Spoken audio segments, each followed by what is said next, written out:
título da nossa palavra nesta noite é Deus lhe dará vitórias por onde quer que você vá. Amém? As crianças podem se dirigir ao seu culto.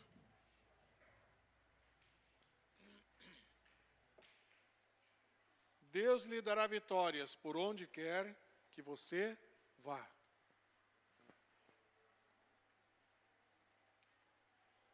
Quando nós analisamos a Bíblia, nós entendemos, amados, que todos nós fomos criados por Deus para que vivêssemos uma vida na direção e no mover do Espírito Santo.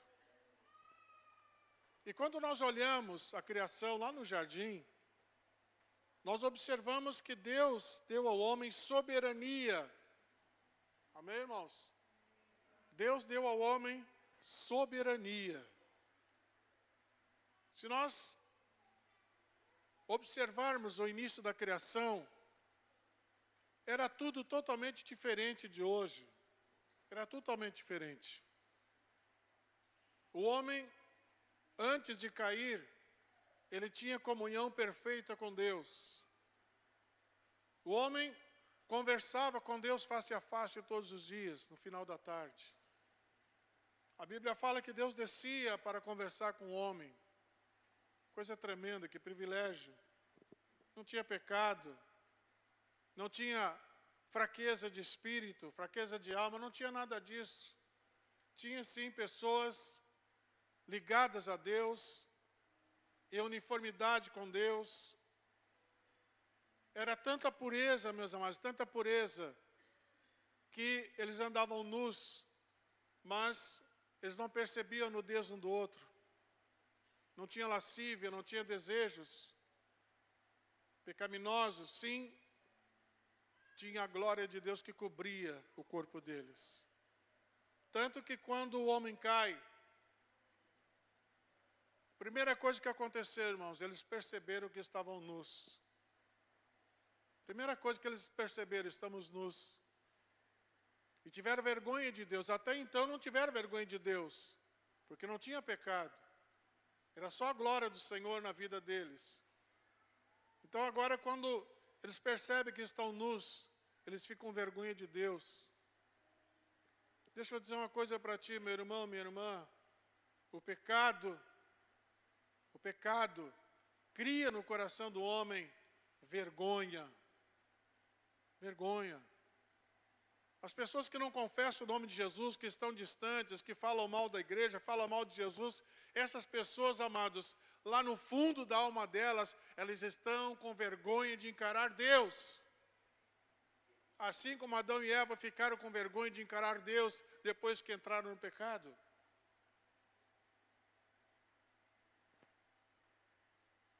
Eles foram lá e pegaram algumas folhas, prepararam algumas folhas para se protegerem.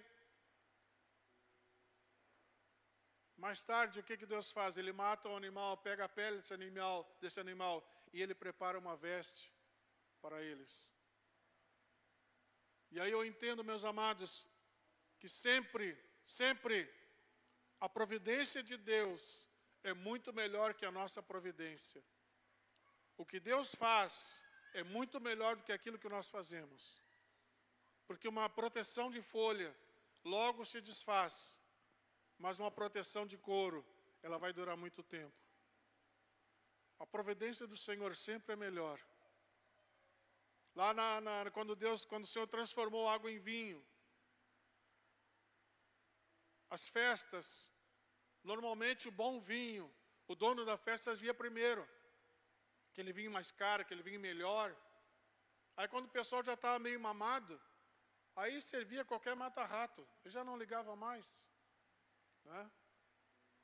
Mas aí o dono da festa preparou o melhor vinho para o começo da festa, só que ele calculou mal a quantia do vinho e faltou vinho no meio da festa.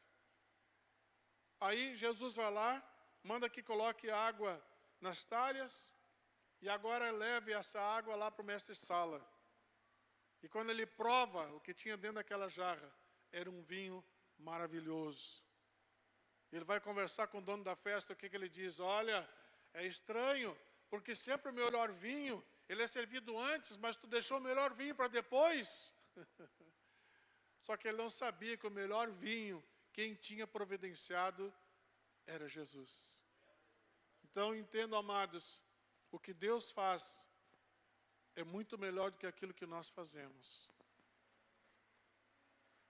Por isso, queridos, nós precisamos estar em profunda comunhão com Deus, para que Ele tenha liberdade de operar na nossa vida e fazer aquilo tudo que lhe agrada. Amém, amados?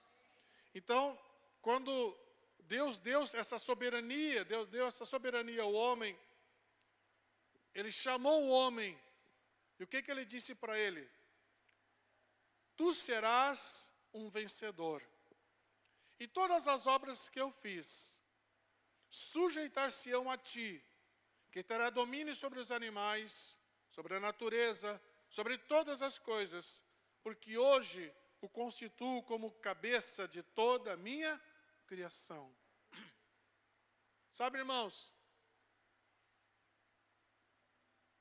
eu não sei se tu já te sentiu como a cereja do bolo. Alguém já se sentiu assim com a cerejinha do bolo? As pessoas olhando para ti, te dando importância, né, te honrando, e tu te sente, puxa vida, olha que legal, estou sendo honrado. Pois é, deixa eu dizer uma coisa para vocês, irmãos. Nós homens e mulheres, nós homens, nós somos a cereja da criação de Deus. Dá para entender isso, amados? Eu sou a parte principal da criação de Deus. Se nós olharmos a criação de Deus, ela é imensa, ela é muito grande, ela é muita coisa que Deus criou. Muita coisa que Deus fez. Mas eu sou a cereja desse bolo. Eu sou a parte mais importante dessa criação. Porque quando Jesus morreu lá na cruz, Ele morreu foi por mim. Jesus, quando morreu lá na cruz, morreu foi por ti. Dá para entender isso? Sim ou não? Somos importantes ou não somos, irmãos? Aos olhos de Deus não somos importantes. Na verdade, esse foi e continua sendo o plano de Deus para a vida do homem. Ou seja, para coroar a sua criação, para dar a devida importância a toda a sua criação, o que Deus fez? Criou o homem. Fez o homem. No entanto, ao pararmos para analisar a realidade, vemos o que acontece exatamente o contrário. Pois o homem se desconectou do plano original de Deus. Sabe, queridos, o pecado gerado lá no coração de Adão e Eva, esse pecado que foi gerado lá no coração deles, ele veio se estendendo de geração em geração. Ele foi entrando no coração do homem, está lá nos genes do homem, na parte natural do homem, a parte interna do homem, ela vem se gerando, pecado, e pecado, e pecado, e pecado em cima de pecado. E às vezes eu fico imaginando, irmãos, a tristeza de Deus em ter criado o homem à sua imagem, à sua semelhança. Ele deu todo o domínio, lhe deu toda a autoridade, lhe deu tudo que o homem precisava para ser feliz na face da terra. E o homem, o que ele faz? Ele se afasta da criação de Deus. Ele se afasta do Senhor porque preferiu valorizar o pecado, a sua carne. Ele preferiu valorizar mais a sua carne do que seu espírito. E aí, amados, o que vem acontecendo de geração em geração? Chegou um ponto, amados, que Deus disse: eu me arrependi de ter criado o homem, e eu vou acabar com o homem. Eu vou fazer descer chuva do céu e vou acabar com toda a criação. Mas Deus, ainda na sua tremenda misericórdia, Ele resolve dar uma última chance ao homem. Constrói uma arca, Noé. E Noé constrói a arca. E essa arca estava com a porta aberta. Qualquer um poderia ter entrado na arca e se salvado, irmãos. Qualquer um poderia ter entrado. Ela não era uma coisa exclusiva da família de Noé. Ela tornou-se exclusiva para a família de Noé depois que começou a chover, depois que tudo começou a inundar, que aí o povo, as pessoas que estavam terrivelmente em pecado, presta atenção, irmãos, toda aquela geração estava perdida. Toda aquela geração estava perdida. A Bíblia não menciona quantas pessoas existiam na época, mas toda aquela geração estava perdida. Somente um homem acreditou em Deus, Noé, e a sua família veio como consequência disso. Se nós olharmos hoje, meus amados, a porta que se chama Jesus, que representa a arca lá no passado, essa porta ainda está aberta. E quem quiser passar por essa porta pode entrar. Quem quiser entrar por essa porta pode entrar. Somente quando a arca começou a flutuar e as pessoas começaram a entrar em desespero, aí eles tentaram entrar para a arca. Só que nesse momento, Deus falou com Noé e disse: Noé, fecha a porta da arca. E ele fechou a porta da arca. E agora vem o anjo do Senhor e sela a porta por fora. Por que selar a porta por fora? Por que ele não colocou betume por dentro para selar por dentro? Porque o coração de Noé, certamente, ao ver o desespero das pessoas, iria abrir a porta da arca para que eles entrassem. Mas a chance deles havia terminado. Então o anjo veio e selou por fora. Para que Noé, mesmo com o seu imenso amor, a sua imensa misericórdia, ele não conseguisse abrir a porta para que aquelas pessoas entrassem. Deixa eu dizer uma coisa para ti, meu irmão, minha irmã. Está chegando um dia que a igreja, a verdadeira igreja do Senhor Jesus vai subir. A verdadeira igreja do Senhor Jesus vai ser arrebatada. E não se surpreendam, amados, se muitas pessoas entrarem correndo pela porta da igreja, desesperados, pedindo por Deus, pedindo misericórdia, pedindo pela presença de Deus na sua vida. Eu digo para vocês, vai ser tarde, porque a porta da arca chamada Jesus já foi fechada. Quem entrou, sobe. Quem não quis entrar, vai ficar. E essa é uma verdade, meus amados, que a Bíblia fala muitas vezes. Quem entrar pela porta vai ser salvo. Quem não entrar, não será salvo. Então o homem se desviou totalmente desse caminho preparado por Deus, dessa comunhão com o Espírito de Deus, para desfrutar daquela promessa de conquista. E agora o que o homem começa a viver? Uma era de desgraça, uma era de derrota, uma era de morte.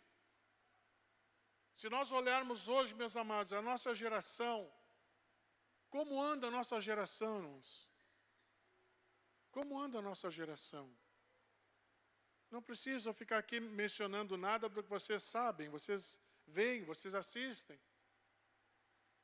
Parte dessa geração, parte dela, e graças a Deus que é só parte dela, está perdida. Eu louvo a Deus pelos trabalhos que a gente vê, aquelas mega igrejas, aqueles trabalhos enormes, feitos com louvores, com adorações ao Senhor, e a gente olha aqui, 60%, 70% são jovens entregando seu coração para Jesus. Isso alegra o meu coração, como pastor, meus amados, isso alegra o meu coração, porque eu vejo que ainda há esperança. Ainda há esperança, irmãos.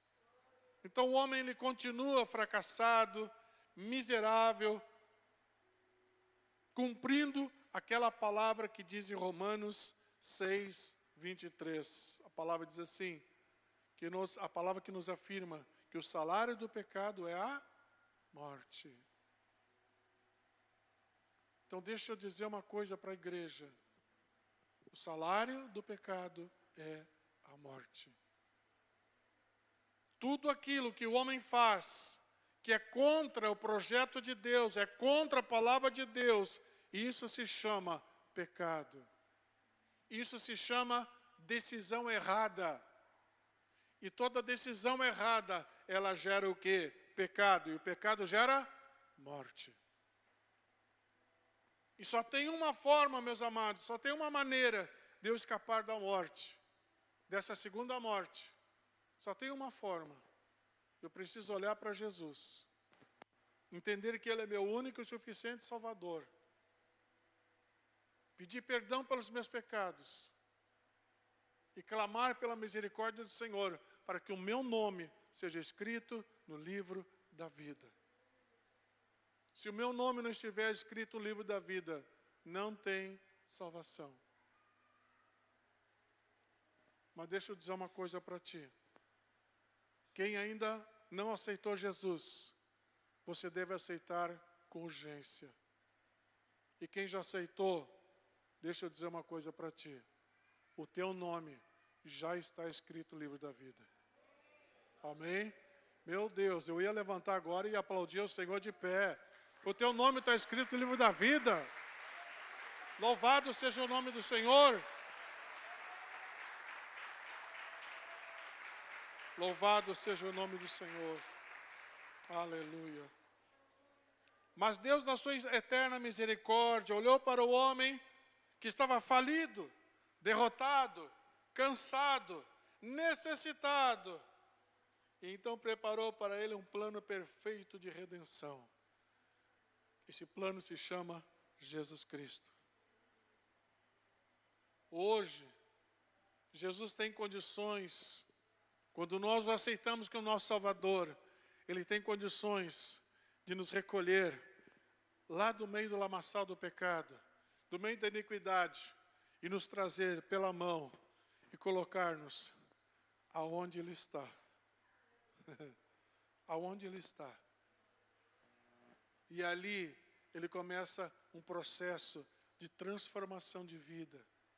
Um processo de mudança de vida. Porque eu aceitei Jesus como meu Salvador, a minha vida vai começar a mudar. Se eu tomar as minhas decisões corretas, eu digo para vocês, amados, que a minha alegria, a alegria da salvação, ela jamais vai sair da minha vida. Porque se tem uma coisa, amados, que nós precisamos ter, é a alegria de sermos salvos. Pode acontecer o que acontecer de errado ao meu redor, mas se eu sou salvo, eu continuo sendo alegre. Por quê? Porque se Jesus me chamar à meia-noite, eu sei, eu vou com Ele. Se Ele me chamar a semana que vem, eu sei, eu vou com Ele. Então não adianta o diabo querer espernear, querer criar situações adversas, porque a minha salvação, a minha alegria, ela é eterna em Cristo Jesus. Se tu tem a tua Bíblia, abra Romanos capítulo 12, verso 2.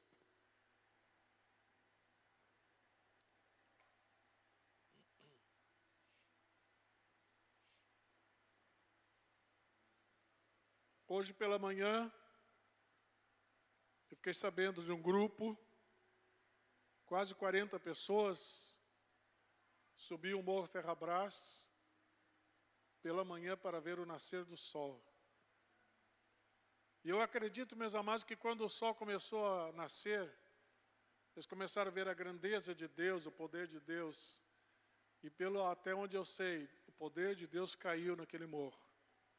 Houve muita oração, muito derramar do Espírito Santo. Então, parabéns à iniciativa e os demais irmãos que foram. Nós ficamos meio sentidos não podermos ir, mas no próximo nós vamos. A pastora não estava bem, não estava sentindo bem, então resolvemos ficar. Mas no próximo nós vamos, em nome de Jesus. Porque isso é uma coisa que eu gosto de ver, é a natureza de Deus, a criação de Deus. Eu estava observando, irmãos, só saindo um pouquinho aqui do assunto, já leio aqui o verso. O poder de Deus em relação às coisas que Ele fez e está fazendo.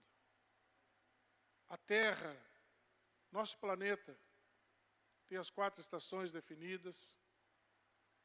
Nossa Terra, ela não sai do curso normal dela. Não sai daquele curso.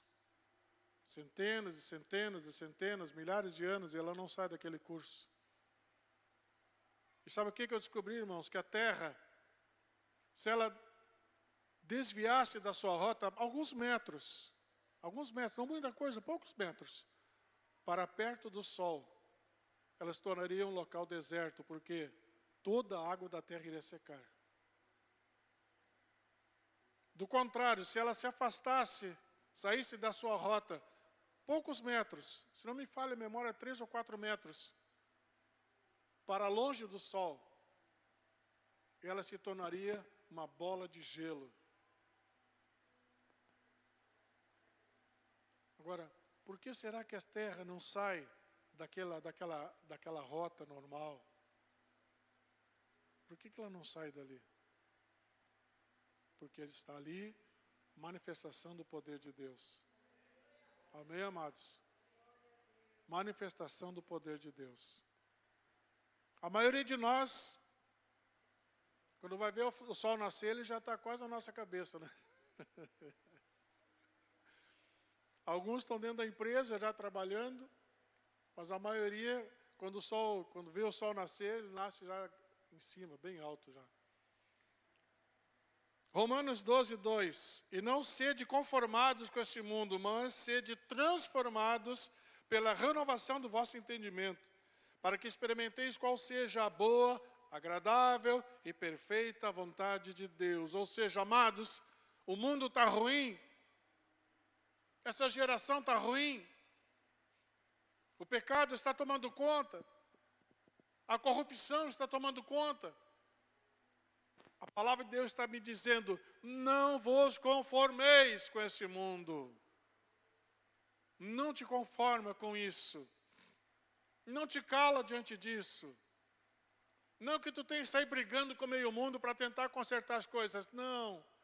Quando eu digo para vocês, não te cala, significa, vai para a presença de Deus. Vai conversar com Deus. Vai expressar para Deus a tua tristeza, a tua angústia. Expressa para Deus a necessidade que tu tem de ver as pessoas se transformando. Vai expressar para Deus em oração aquele familiar teu que não se converteu, aquele amigo que não se converteu, aquele vizinho que não se converteu. Vai e expressa para Deus a necessidade. Não te conforma com o que está acontecendo de ruim com as pessoas. Não te conforma com isso. Antes de Jesus Cristo, nós éramos predestinados ao fracasso, à tristeza, à miséria, a uma vida medíocre. Porém, através de Jesus Cristo, nós somos resgatados, nós somos restaurados, e nós recebemos uma promessa. E essa promessa, meus amados, ninguém tira de nós, a promessa da vida eterna. Com Cristo Jesus, porque muitas pessoas terão vida eterna com Satanás, mas nós teremos vida eterna com Jesus Cristo. Essa promessa ninguém vai tirar de ti. A única pessoa que pode quebrar essa promessa é tu mesmo. A única pessoa que pode quebrar essa promessa sou eu. Mas enquanto eu estiver arraigado com o Senhor, enquanto eu estiver lutando para ter uma intimidade com Deus, eu digo para vocês, amados, ninguém vai me vencer. Ninguém vai me impedir de continuar adorando e servindo ao Senhor. Através de Jesus Cristo, nós somos habilitados a sermos mais do que vencedores. Diga comigo, através de Jesus, eu sou habilitado a ser mais do que vencedor. Dê um aplauso bem forte para Jesus.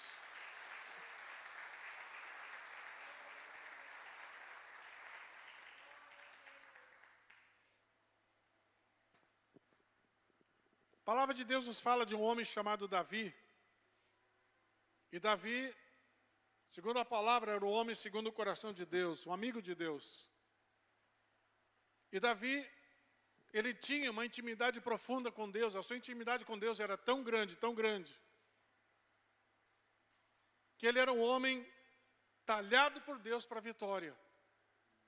Ele foi um grande vencedor. Por quê? Porque ele mantinha a sua intimidade com Deus. Então, todo homem, toda mulher que quiser ter uma vida de vitórias, uma vida de conquistas, deixa eu dizer uma coisa para ti: tenha intimidade com Deus. Busque intimidade com Deus, porque quem tem intimidade com Deus não tem prazer no pecado. Vou repetir: quem tem intimidade com Deus não tem prazer no pecado. Então Davi tinha vitória, por quê? Porque ele tinha vencido o pecado, ele tinha vencido a iniquidade, ele tinha vencido as suas fraquezas, então ele era um homem vencedor. Mas se nós olharmos a vida de Davi, eu sou um estudioso da vida de Davi, ele, na primeira etapa da sua vida, ele foi um homem extremamente vitorioso, um homem vencedor, porque ele acreditava em Deus, mas ele ia na força do braço dele. As suas vitórias eram na força do seu braço. Ele sabia que Deus estava tão perto dele, que em qualquer batalha que ele entrasse, ele seria um vencedor. Ele usava a força do seu braço. Mas agora tem um segundo estágio na vida de Davi, que ele agora não busca mais vitórias na força do seu braço, mas agora a vitória de Davi está no seu lado espiritual.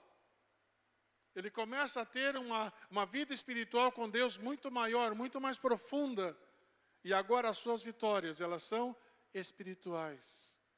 As suas vitórias agora entram no mundo espiritual. E lá no mundo espiritual, elas vão derrotando os demônios, vão amarrando e amordaçando os demônios. E nós aqui vamos tendo vitória. Deixa eu te dizer,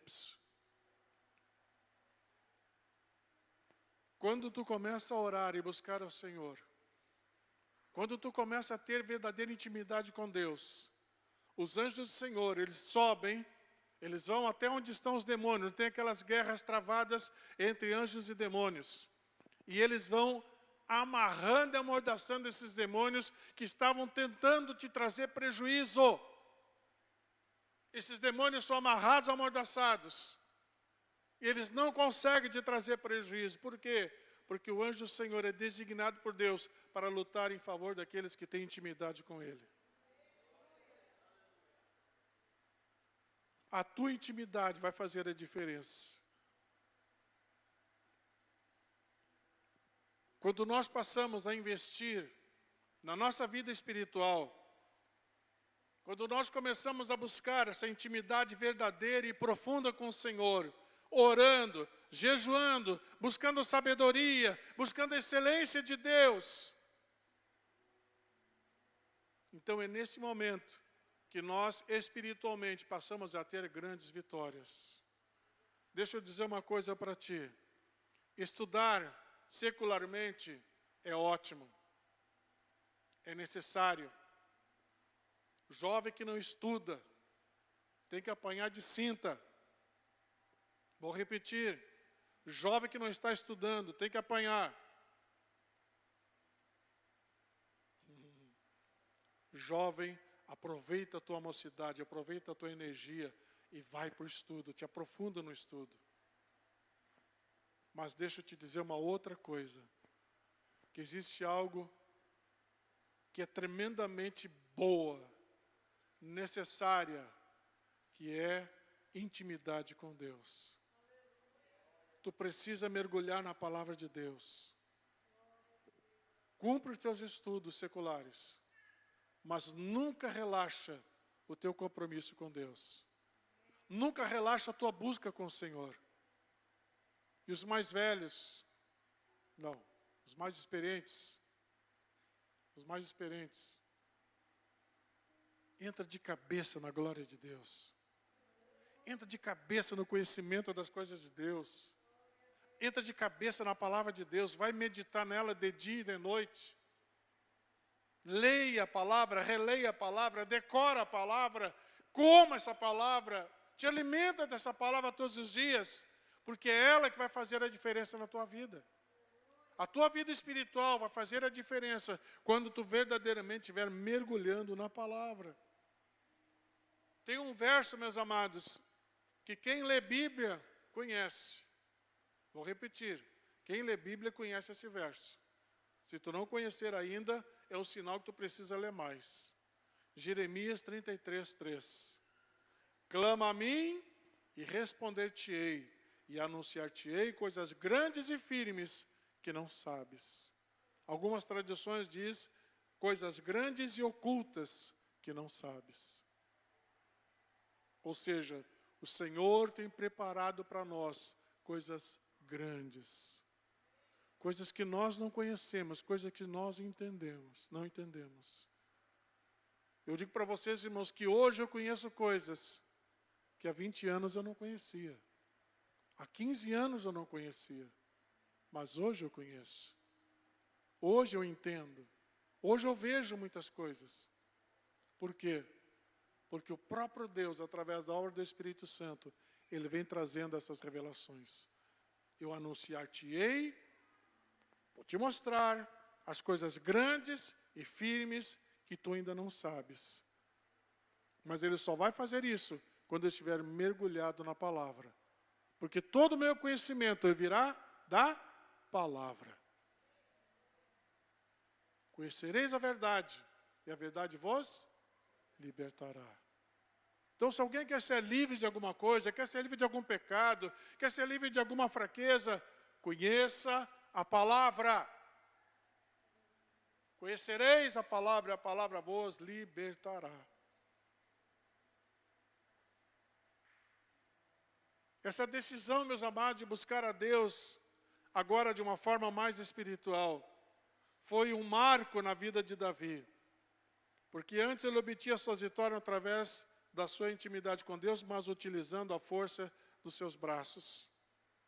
Depois da unção, houve o início de uma nova etapa de conquistas espirituais, que fazia parte de um grande plano de Deus, que Deus tinha para Davi. O ser um grande rei, símbolo de uma vida totalmente restaurada pelo Senhor. Irmãos, se você for em Israel, você vai perceber o quanto Davi é honrado até hoje.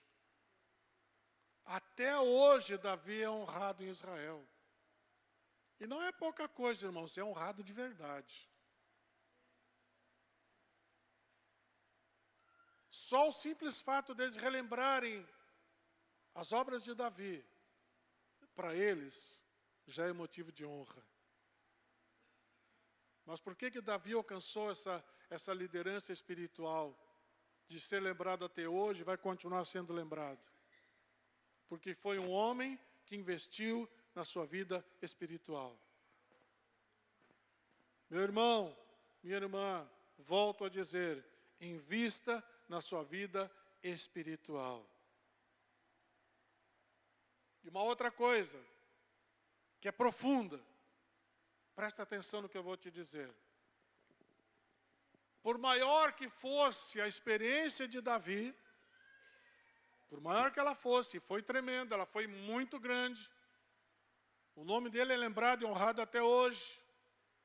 E vai continuar sendo lembrado. Por maior que ele tenha sido, por maior que a sua unção tenha sido, deixa eu dizer uma coisa para ti. O que nós temos hoje é muito maior do que Davi tinha.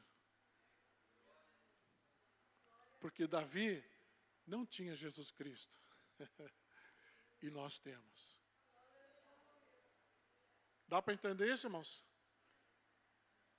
Então hoje, se nós nos aprofundarmos no Senhor,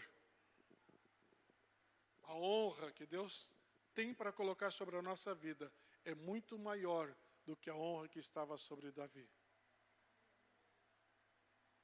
Porque hoje nós temos Jesus, que nos cobre, que nos abençoa, que nos protege. Sabe, irmãos, quando Jesus morreu lá na cruz, Ele expôs Satanás à vergonha. Todos os seus demônios foram expostos à vergonha, todos foram expostos à humilhação. Porque Jesus não só ressuscitou dentre os mortos, mas a Bíblia fala que Ele desceu lá no fundo do inferno e Ele tomou as chaves da vida e da morte das mãos de Satanás. Ele humilhou Satanás, ele foi lá no fundo do inferno e o diabo não pôde fazer nada. Às vezes eu fico sentado, fecho os olhos, eu fico imaginando a cena, o capeta sentado lá, Satanás, o chefe do inferno, sentado lá no seu trono.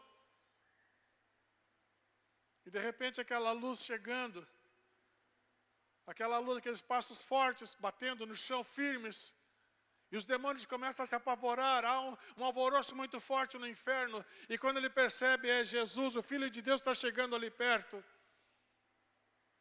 E ele olha para os demônios fortes, demônios, né, evoluídos. E vocês não vão fazer nada, alguém faça alguma coisa.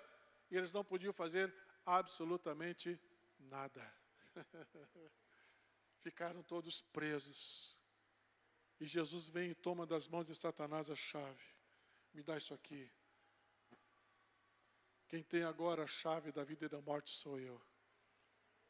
Ou seja, Jesus quer te dar vida e vida em abundância. O tempo é hoje. O tempo certo não é amanhã. Psst, jovens, o tempo não é amanhã. Velhos e velhas, o tempo não é amanhã. O tempo é hoje. O tempo é agora, é já. Ou seja, não temos tempo a perder. Não temos tempo a perder.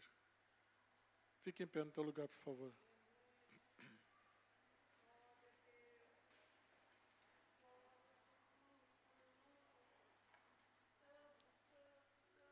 Parece que eu vejo aqui, são todos membros da igreja, mas eu sou obrigado a perguntar.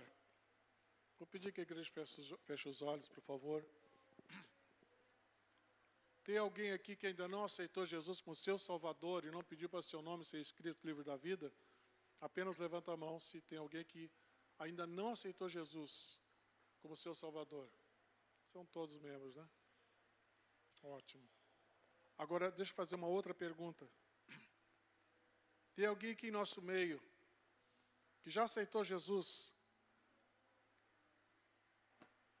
mas, por vários motivos, esfriou seu coração. Esfriou.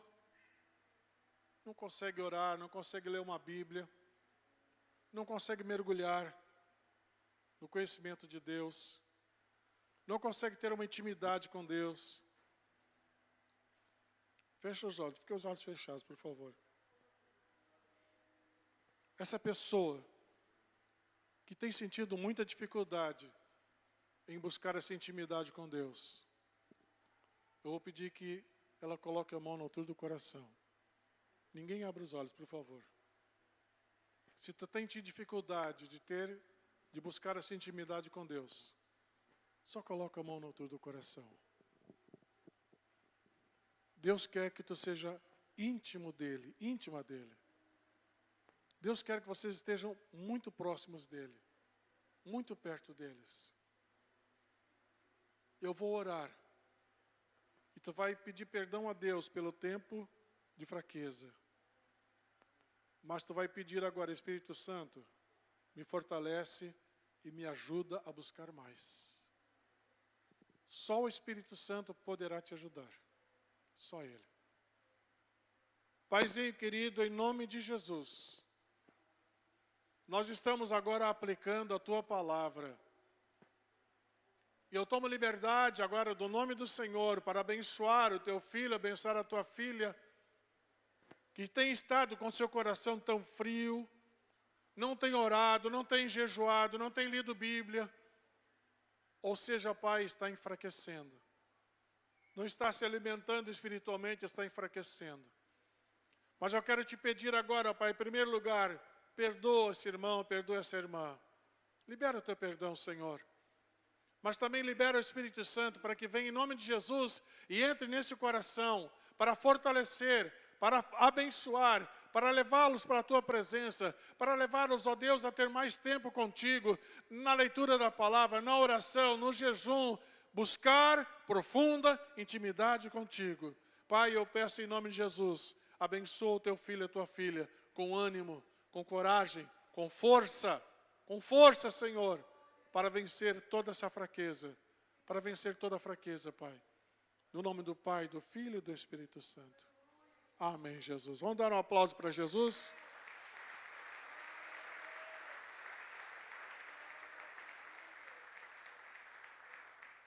Se tu crer, hoje pode ser um marco na tua vida. Um marco de uma grande diferença de relacionamento com Deus hoje. Amém, queridos? Não esqueça que Davi, ele passou a ter vitórias espirituais quando ele começou a ter um nível espiritual maior na presença do Senhor. Então a sua vida espiritual começou a crescer. A tua vida espiritual vai crescer. Eu libero sobre a tua vida essa palavra. A tua vida espiritual vai crescer em nome de Jesus. A unção de Deus vai se multiplicar na tua vida. E por onde quer que tu andares, o cheiro de Cristo vai te acompanhar. As pessoas vão sentir esse cheiro de Cristo na tua vida. As pessoas vão perceber, existe algo diferente nessa vida. E a presença do Senhor na tua vida. Tu aceita isso? Aceita? Amém.